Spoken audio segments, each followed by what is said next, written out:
Cyfarchion Gwyl Dewi Sant. Greetings on St David's Day.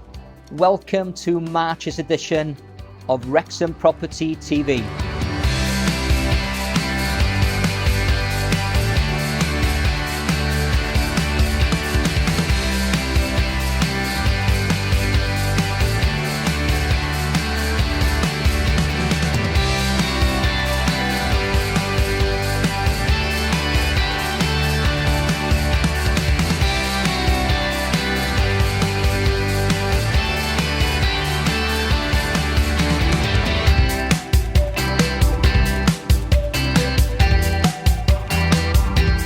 Coming up on this month's episode, the big interview with Chris Watkin. We also want to launch the landlord evening we're holding at the end of March. We've also got Gareth Lloyd from Quality Solicitors in to explain the sale process. And we've got our normal feature of an area guide, which in this edition we feature Acton. First up on this edition of Wrexham Property TV is Mr. Christopher Watkin. Chris is one of UK's leading influencers within the property industry, with over 26,500 followers and also with over 1 million views on social media in this last year. He is a big noise within the property industry, and I managed to find out he was in Wrexham in the Moneypenny offices. Further, I was lucky enough to persuade him to give Wrexham Property TV an interview.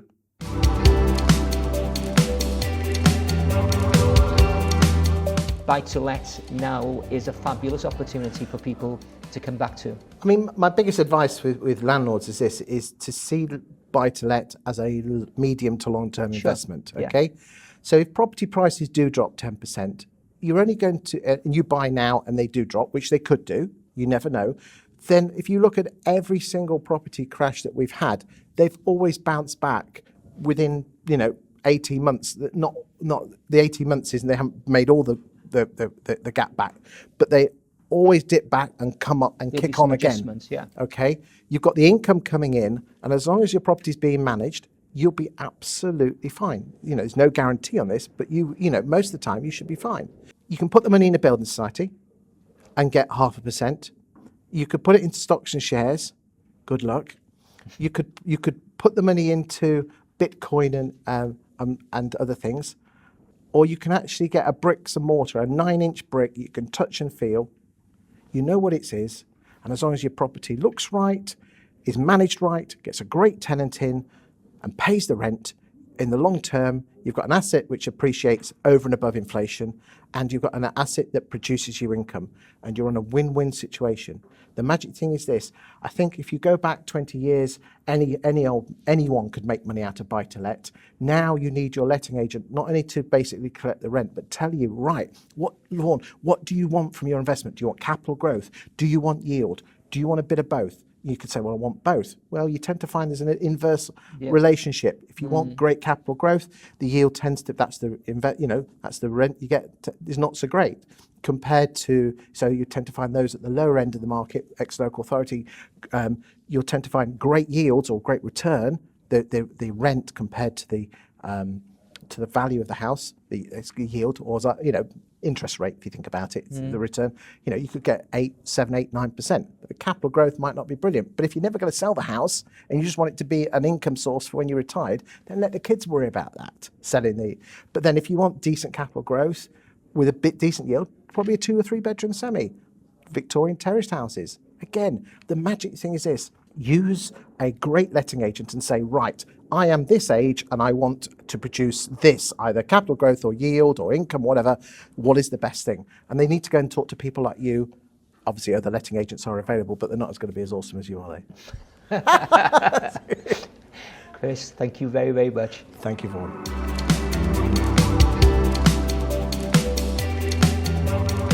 It's no accident that you'll have seen over the last few weeks numerous articles appearing in newspapers and particularly investment journals and magazines relating to investing in property, becoming landlords. All the elements are in place for it to be once more an opportunity for people to dip back into the property market as investors and landlords.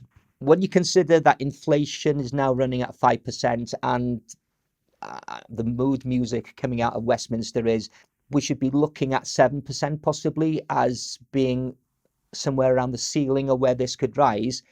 7% inflation will mean that your bank accounts and your building accounts, which were already unattractive options, become even less attractive.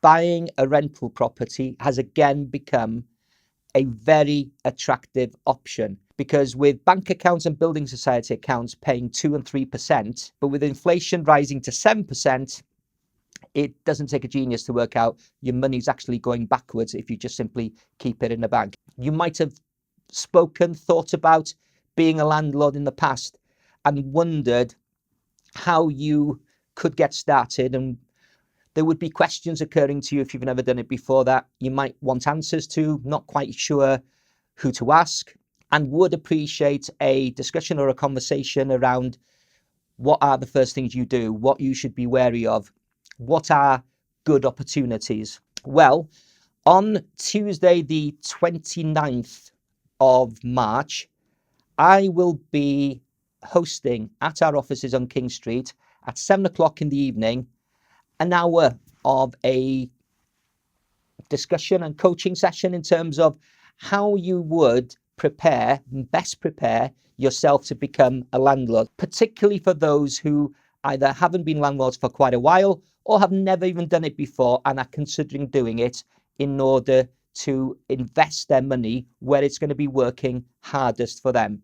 There's no obligation to use our services. It's purely there as information. It's free. In fact, I'll even throw in a cup of tea and a cup of coffee and some biscuits as well. Places will be limited to about 10 or 12. So if we do get more people interested in coming, we will hold another session on another night as well to incorporate all the numbers that want to come. So if that is something of interest to you, please do get in touch. The phone number, our office phone number and email address will appear with this post. And possibly it will be something that you will find not only interesting and informative, but something that will be financially beneficial to you as well. The average UK householder only sells and moves from their home once every 7 or 8 years. So it's hardly surprised that the sales process remains a bit of a mystery to people. So I thought it'd be a good idea to have a section of Wrexham Property TV that discusses in detail what stages there are in the sales process. And who had I asked to help me with that task? Well, I turned to a friend of the show, Mr. Gareth Lloyd, Quality Solicitors GMA, Wrexham.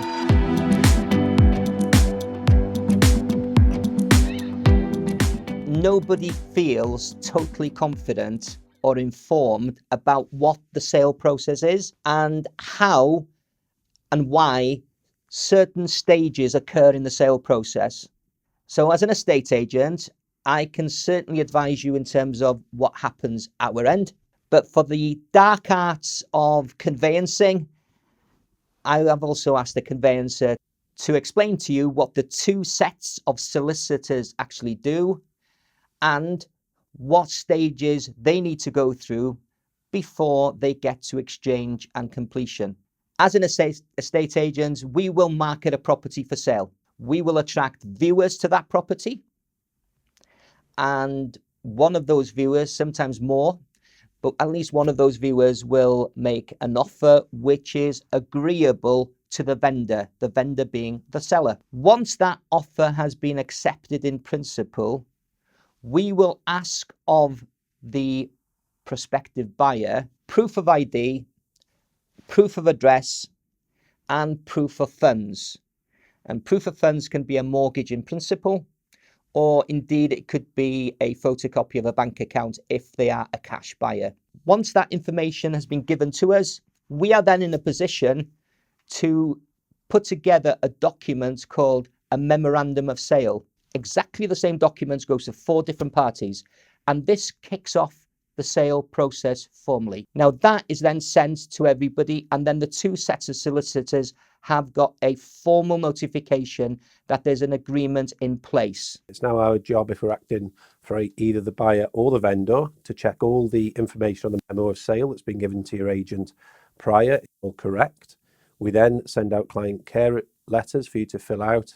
We double check all the AML and source of funds issues. If we're acting for the buyer, it is our job to check all the information that's sent over by the vendor, all the fixtures and fittings, which will be pre-populated by the vendor at the outset. We will then necessitate all the relevant searches relevant to the area. We will then check all those, raise inquiries with the seller, and we will try and move the transaction into a point where it's ready to exchange contracts, at which stage we will set a completion date, and all your funds will need to be in place, and we'll transfer the deposit over into our account. We will then set completion dates with either the buyer or the seller's party and exchange contracts. On completion day, the keys will be handed over, all funds transferred, and the property will be yours to enjoy and crack on with. Thank you very much to Gareth for his contribution there. And now to our monthly area guide. Ever since I started the business of Belvoir, approximately 15 years ago, the most referred to, the most requested residential area has been the one we are going to do an area review of today. That area is Acton.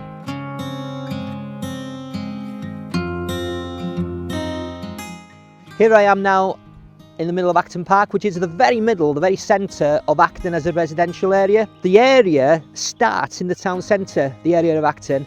It's at the corner point between Chester Street and Charles Street. And then there are two lines, if you like, that run along Chester Road on the west, and you're looking at Holt Road on the east. People always remark about the fact that its proximity to the town centre is always very helpful, and whereas you're not too far away from the town centre, you are away from it as well. It's that great convenience factor. And what I think makes Acton different to any other in a town area of Wrexham is the sheer range in property prices available. You can buy a one-bedroom flat for in the region of 95,000, or if budget allows, you can buy a luxurious residence for between 450 and 500,000 pounds. With a population of just under 14,000, Acton is the most populated residential area in Wrexham itself. And in 1985, the Boundary Commission review created new community areas, one being Acton, one being Boras, Little Acton, Maes y Dre and Rhosnesi itself. In 2021, the average selling price of a property in Acton was £205,000. That breaks down to detached properties averaged out at £269,000 and enjoyed a 10% increase over 2021. Semi-detached houses, which were the greater part of the sales, the greater mix of the sales, were averaged out at £173,000, and terrace properties sold at an average of £154,000. And the most expensive house in Acton sold last year was in Little Acton, which sold for £435,000.